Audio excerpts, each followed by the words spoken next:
Brian, welcome to the Visionary Life podcast. I just mentioned before hitting record that you are our first episode of season 11, 5 years into recording this podcast. And I couldn't think of a better guest to have, an amazing Canadian entrepreneur. And we're so excited to hear your story. So thank you so much for being here. Yeah, I'm honored. Thank you. And I can't believe that 11 seasons, 5 years. You've talked to a lot of people, so I'm honored to be one of them. A lot of people. And I think you've been on my list for actually a few years now. So this is a dream come true guest. And Awesome. I think where I want to start is I was recording an Instagram story today expressing my excitement. And I thought, I wonder if 1-800-GOT-JUNK has one of those little emojis or GIFs that you can add as a story. And go figure, there's a truck that's actually a motion movement graphic. And I was like, do you really feel like you've made it in the world when you have your own Instagram GIF? That's hilarious. I didn't even know we had one. So now I've got to actually look. That's unbelievable. I mean, I know you're active on Instagram, so you'll definitely have to go check it out. It's pretty awesome. Yeah. I don't know who made it, but yeah, I think that's a pretty great accomplishment to add to your resume. So very cool. Let's rewind a little bit. I know that there is a drive-through in Vancouver at a McDonald's that was kind of the origin story of the idea for 1-800-GOT-JUNK. So I'm wondering if you can kind of rewind the clock a little bit and tell us what went through your head when you were sitting in that McDonald's drive-through and how the story evolves from there. Yeah, I was in this drive-through 41st in Arbutus in Vancouver, and I remember sitting there just wanting to order a cheeseburger, and my life changed in a moment. I saw a beat up old pickup truck in front of me. It had plywood sides built up on the box. It said Mark's Hauling across the side. I was trying to figure out how I would pay for college. I was one course short of graduation from high school. I talked my way into college. I needed the money. And it was a tight labor market at the time in 1989. And so there I was. I looked at Mark's truck and I'm like, I'm going to do that same thing. I went out and bought a pickup, and 2 weeks later, it paid for itself. The business paid for itself. And I had a company called the Rubbish Boys, which was the initial idea of just hauling away junk. Everybody's got junk. People don't have the time to take it to the dump, or they don't have a truck. And we provided a service. And then what funded my college education, the Rubbish Boys, ironically inspired me to drop out of school. I was learning much more about business by actually running a business instead of studying in school. And I made a very bold decision, bold to me, because my father is a transplant surgeon. He's done more schooling than anyone I've ever met. And when I told him I was quitting school to become a full-time junk man, he just about fell out of his chair. But years later, here we are. I've got a great business and love what we're building with a lot of phenomenal people. Did you ever have any doubt that this was possible for you? Because I know so many of us, we get these ideas in the McDonald's drive-through, but then we're also washed away with all this self-doubt of, who am I to do this? Or what if it fails? Did you face that? Or have you always just had this can-do attitude? Well, I'm definitely a can-do person, but I'd be lying if I said I didn't have doubt. I mean, I have doubt every week, I'm sure, if not every day. There's times where you're like, how are we going to make this happen? And sometimes you just stay so focused and believe in your vision that one day it does happen. But for me, it's sort of like these following peaks that keep on happening, where you climb one peak and then you're in a valley of doubt, but then you climb the next peak. And so big things continue to happen in our business because we've got such amazing people working hard on building $1 billion business. We're about 600 million in revenue, so we're on our way towards that billion. Mm-hmm. And by no means is it about the money, but I throw out that dollar figure to give a sense of significance and scale of what we're building. Mm-hmm. It took me 8 years to get the company from 0 to $1 million in revenue, and now we do $1 million in the morning. It's exciting to see what we're building, but the lives we're changing for customers, for our employees, for our franchise owners, that's what keeps me going every single morning.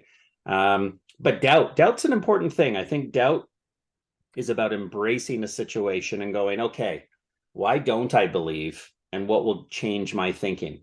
So a quick story, I had 11 franchise experts in the world that I went to go meet with when I looked at franchising the Rubbish Boys and calling it 1-800-GOT-JUNK.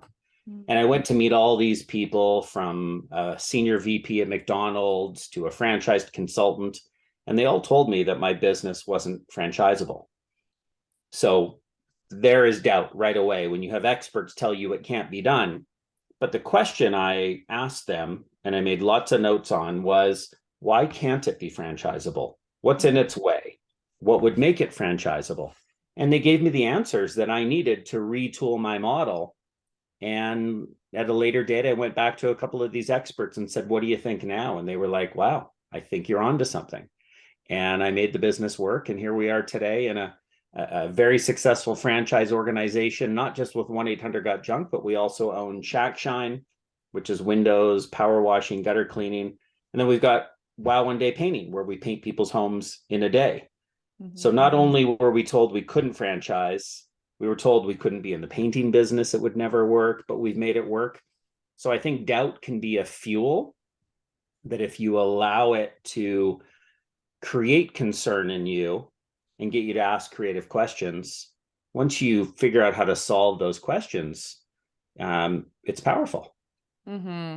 Yeah. And I love that you didn't take anything at face value. Like, they told you, oh, this can't be done, but it's like, let me go a layer deeper. It's almost back to first principles thinking of, okay, well, what's the underlying issue here? And how can I ask a better question that's going to allow me to crack this open a layer deeper? Because I think people are so quick to dismiss an idea if it's innovative or visionary. That's the name of this podcast. It's like, when you are somebody who maybe thinks outside of the box a little bit, you should almost expect to be met with doubt, and to get used to the fact that people may not see the same vision that you do. And that's okay, right? You even mentioned the peaks and valleys. This is inevitable in the journey of entrepreneurship. And I think that people don't talk enough about the valleys that we have to navigate, and are quick to show the wins and the successes, but sharing these stories that, you could have quit at that moment, but there was something in you that said, you know what, I'm just going to keep going and see what is actually underneath this person's doubt. And can I move through that, or apply a different technique to see if this is possible? Yeah, I think one of the key characteristic traits of entrepreneurs is that when they hear no, when they hear something can't be done, it lights a fire beneath their soul, where they're just like, okay, I'm going to figure this out. I mean, if you even look at the sign behind me, it's kind of fun to do the impossible. Yeah. I love when someone says this can't be done. I often say as well, when you said, not everyone will see your vision. When someone doesn't believe in your idea and you start to see the masses don't believe in your idea, you might actually be onto something. It was experts that told me I could not franchise this business. They had franchised hundreds or thousands of businesses, but they said mine cannot be franchised. So how can you take that no and let it light a fire to get you to go, okay, let me figure out what would make this business work? And sure enough, we have. Can you imagine all the times if most people as entrepreneurs heard no and said, oh, okay, the world wouldn't be the place it is today if people didn't challenge the status quo and try and do things differently. Do you remember back to some of those early successes that really gave you that feeling that I'm onto something here, and Rubbish Boys, and which is now 1-800-GOT-JUNK, this actually might take off? Like, what were some of those early wins that gave you that drive to continue on, and that fueled the fire to think, I should go all in on this and keep going because there's something here? Yeah, one of the biggest, earliest, sort of most tangible wins was we ended up on the front page of a local newspaper, the biggest newspaper in Vancouver at the time, called the Vancouver Province. Cool. And I remember a bus driver passing us that day when we were on the front page, and he took his paper from the side of his chair and he held it out the window going, this is you guys. And I'm like, I know. How awesome is that? Now, that was us again, calling the press, telling them we had a story for them, listening to any sort of rejection and refining it to give them the story they wanted. And it was probably, honestly, a slower news day. We got a bit lucky. I mean, ending up on the front page with our truck, with our phone number. Our phone number is 1-800-GOT-JUNK. At the time, it was 738-JUNK. It was a local number only. And to have that on the front page who gets advertising like that, especially for free? So that told me someone loves our idea.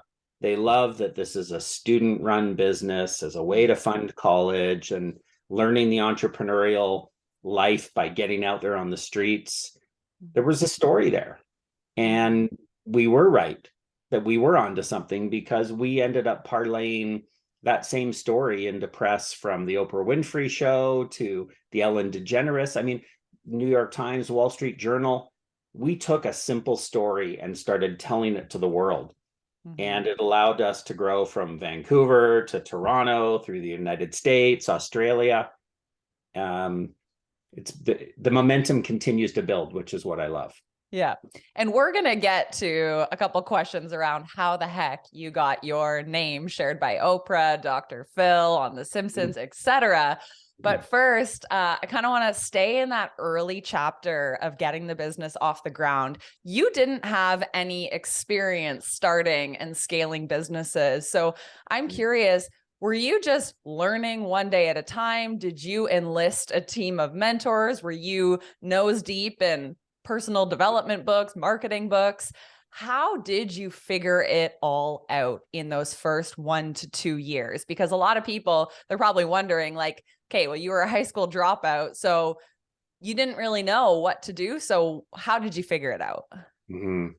Yeah, I'm still a high school dropout, right? I never finished high school. I never finished college.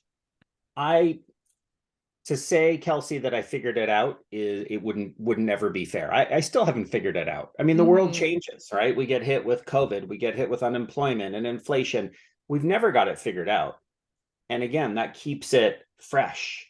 Yeah. I look at challenges. People go, oh my gosh, the economy, we're in such a tough spot. How awesome is that? We get to learn, we get to be better, we get to try new things and innovate. So I think for me, it was just really trying to know that there are so many places to go for answers and opinions. So mentors, as you mentioned. I did not get my own MBA, so I created what I called my own version, which was MBA Mentor Board of Advisors. I would read a book and I would just connect with that author, and I would literally pick up the phone and get in touch and say, hey, I loved your book. This is what I learned. What do you think about this? I would go visit other entrepreneurs in different cities. I'd knock on their door and just say, can I ask you for some time? Fred DeLuca, who he's since passed, but the founder of Subway, was one of my greatest mentors ever. I bumped into him at a conference, said hello. We exchanged words for 60 seconds. He gives me his card. I call him up, and we built this relationship to the point that he came to visit our office to see what we had going on.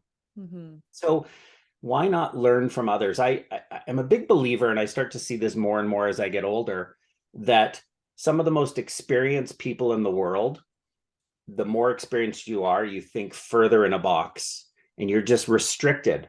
And so the fact that I was 19 years old starting a junk removal business with zero business experience, that was a gift. Yes. Because nobody could tell me, well, you've got an MBA and here's how you do it. I just had to figure it out my own way. And in doing it my own way, we came up with some unique ways of doing things that we've kept to this day. Yeah, it's an interesting visual of the older you get, the more constraints we feel like we have on us. And we've downloaded all these programs that tell us you can't do this, or you've never seen it done this way. So I think that's interesting that because you were younger, maybe you did have that limitless kind of mindset. I know that one thing that keeps you in that visionary space and continuing to challenge what's possible is by this idea of having a painted picture. And I'm curious where that concept came from, and if you can talk about that to our listeners, because that's something that the moment I heard you describe that story of your painted picture, it really resonated with me. And I thought, I've never even done anything like that before. So how am I supposed to dream beyond my current circumstances? So can you tell us a little bit about that? Yeah, I'll tell you the story, but of course, but before I forget, if any of your listeners, viewers want a painted picture, a copy of what it looks like, as well as a process of how to create their own, they can go to my social media at Brian Scudamore and just say, can I see your painted picture, please? And we'll fire you off one. It's a powerful process. So if I think of my 34 years of building businesses, the most powerful thing I've done by far, nothing even close to second, is creating a painted picture. I stumbled across this by accident, and here's how it unfolded. I built $1 million business after 8 years in the junk removal business. And I thought, I'm not in the greatest industry in the world. There's no branding. It's fragmented. I don't necessarily I didn't have the education. I didn't have a lot of money. What am I going to do here? I was in a bit of a doom loop. And so I went to my parents. They had this little summer cottage, little shack on the water, about an hour from Vancouver. And I went and sat down and I took out one sheet of paper and I said, Brian, no more doom loop. Enough negativity of you've got a bad business and you're not good enough and all your friends are gone off to university and so on. What could you do if there was just pure possibility and nothing was in your way? What could you do with this business? So I started to write, and it was a little bit of a Jerry Maguire moment, if anyone's seen that movie. And I said, we will be in the top 30 metropolitan centers in North America by the end of 2003. That would have been 5 years into the future. I said, we will have clean, shiny trucks, friendly uniformed drivers. We'll be the FedEx of junk removal. We will be on the Oprah Winfrey Show. I came up with big, crazy ideas. By the time I reread this painted picture after writing out one page double-sided, I looked at it and I said, wow. And I got chills. And I'm like, I can see this all happening. I took the picture from my head as an entrepreneur, put it down in writing and said, this isn't where I'm going to try and go. This is where I'm going. I see myself taking this trip, this journey. And I took the painted picture, and over coming weeks, I started to share it with people around me, friends, family, and employees. And my employees separated into two camps. One camp that said, Brian, you're smoking some hope dope here. Like, good luck getting on Oprah and so on. The other half said, wow, this is compelling. I don't know how we're going to get there, but I want to get there with you. And it weeded people out of the company. It had us take this vision, and we made those things happen. We went from 1 city to 30. 16 days before the deadline of the painted picture, we hit our 30th city. Is that coincidental? No. It is having a clear path that you create over time to get to the place you're trying to go. So again, not to overcomplicate it, but I wrote an article on it. Happy to share it. Send me a note. It is powerful because most people sit there and they doubt themselves, as we talked about earlier. If you doubt your own ideas, rather than commit to them, put them in writing, doubt will just make them go away. But by committing to them in writing and then sharing them with your friends, your family, people that will support you, your team, and people start to get excited about your ideas. I mean, again, the Walt Disney stuff, it started with a simple idea. Yeah. Create the happiest place on earth. What did they do? They did it. And they did it together. So I could do 10 podcasts in a row on vision. I just love it. And if you look at anyone that's been successful in life by their own definition of happiness, they've made money, whatever they've done to be successful, rock stars in the world they've all had a vision. And you can't do anything great in the world without first starting with an idea. Then you share that idea, and that's where magic can happen. I think one of the most interesting things too is that you said you had to go to a creative place. Like, so often I feel like we can be in the constraints of the four walls of our office and we're like, oh, I'm just not able to like dream as big as I want, or I can't get through this goal setting or strategy. And it's like, you need to get out, right? Like, it's in the details that are surrounding you, and getting out of just that mundane environment that perhaps is not stimulating you. So I think that's an interesting part of the story too, is that you didn't do this in an environment where maybe you hang out every day. It was like, go to the cottage or go into nature and just allow yourself to maybe tap into parts of your brain that you don't normally get access to when you're sitting in front of a screen, right? 100%. And even when we are, as we are today, you and I, you're in Paris, Ontario, and I'm in Vancouver. And we talked before getting on this podcast about my background. My background, as you can see it today, is real. It's not a Zoom background because I get to constantly look at myself in the mountains with a little cottage, with a little bear poking its head out, and motivational quotes. What we surround ourselves with on a daily basis, I think, is incredibly important. And your environment just plays such a big role in where you get your energy. So I love being back in the office again. I love being in a busy, bustling coffee shop where there's this buzz and energy, and I feel like I'm a startup entrepreneur with my laptop working away in a Starbucks. Like, it's important where we put ourselves. So I'm curious, when somebody asks you where O2E Brands is today, how do you describe everything that's under that banner and give the listeners a picture of where you're at today? Yeah, so our parent company is O2E Brands, which stands for Ordinary to Exceptional. We started by taking the ordinary business of junk removal and making it exceptional through the right people and customer experience and our branding. We've now done that with Wow One Day Painting. Most people paint a home in 2 weeks. We paint it in a day with the same quality. It's just a numbers game of number of organized professionals inside the home at one time. We've done it with Shack Shine. Christmas lights is the biggest portion of that business right now. And boy, do we make homes shine. So if I look at all three of those businesses, what binds them together, I think I said it before, but I feel like we're changing lives. Franchise partners come into this business and they go, I've got a platform to start a business. I don't have to do it all on my own. Or they come in and they get a business education that's so much better than what you could ever get in an entrepreneurship school by doing. So we've created this unique way of taking ordinary people and ordinary businesses and just shooting for that bar of exceptional in everything we do. We make mistakes. Not all our brands are firing on all cylinders all the time. It's life. We learn. But we're really proud of the people we bring in. I'm wearing this hat today. It's all about people. We find the right people and we treat them right. And that's the secret sauce to our entire business. So when I define ordinary, it's just ordinary good people that are becoming exceptional in everything they do with us together.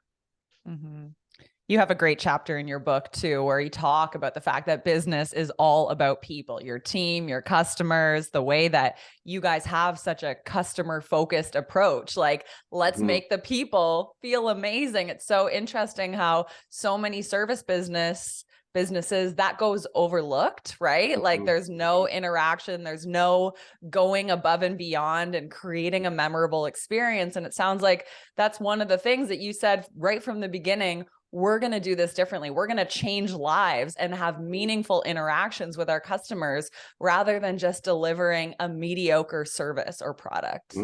Yeah. And I said earlier, we do things differently. So as an example, most companies would hire people and train them on customer experience. We hire people that just get how much you need to care about fellow human beings and just put them in a position and let them go. And so our belief is if we take care of our people, they will take care of the customer. If we take care of the customer, they will take care of the growth of our business, our profits, our reputation, and it works simply. So most companies, I think, put the customer first. We put our people first.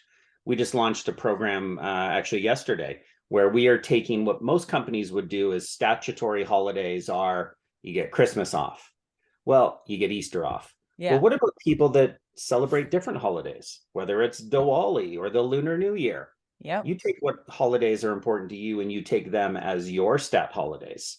So again, our people would see that as that's a move that allows us to show that we truly care about each other and our differences versus just trying to say, here's what the company wants and we're going to do it this one way. We give some flexibility to our people, they'll give flexibility to our customers, and it all works its magic.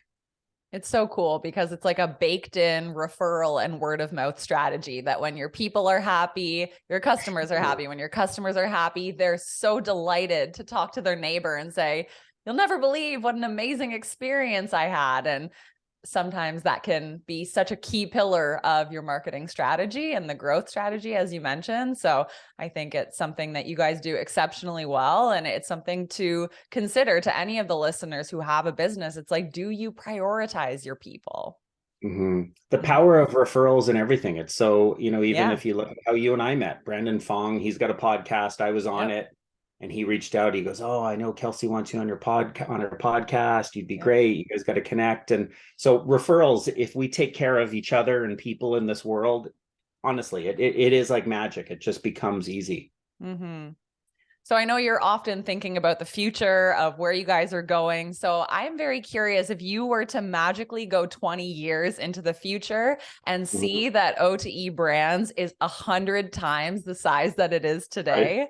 Yeah. What is your best guess as to why that massive exponential growth had happened? People, no surprise, just people. Yeah, I figured So that. the scalability in our business is when you've got somebody that just figures out how to lead and run a business and take care of their people.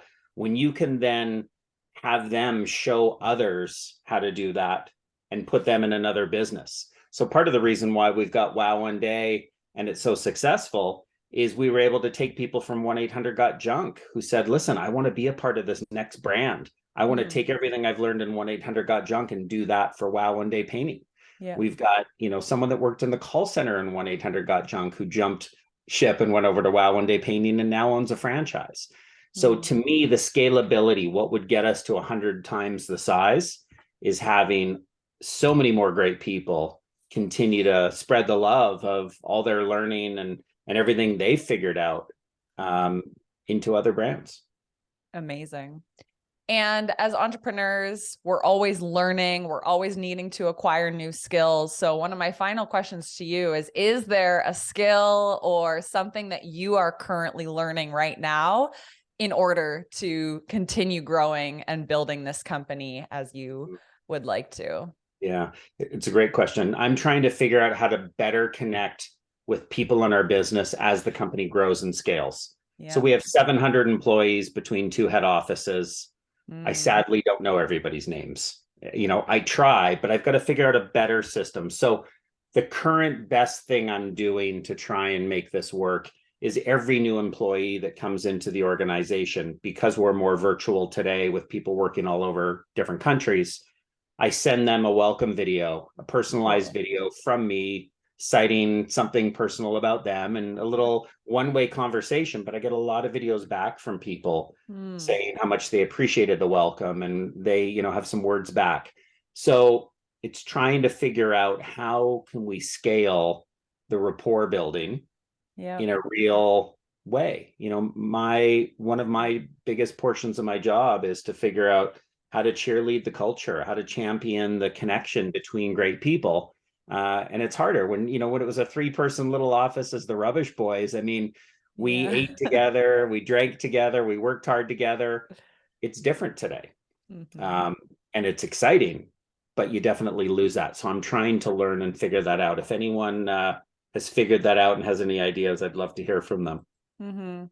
Well, it's incredible too to hear from someone like yourself that you do make the time to send that personalized video message, because there are people who I'm sure are not as busy as you are who are like, I don't know how to connect with my audience, and they're just shouting and mass marketing on Instagram. But it's like, why not go back to that one-on-one connection where somebody feels a true emotional connection or a real relationship building attempt from you? And I think that goes a long way. So it's neat that you're able to do that video on your own time, but it still fosters a deeper connection than, just sending out mass emails or sending out mass welcome letters. So I think that's really admirable that you make the time and space in your calendar for that, despite how busy and how many other things may fall on your plate.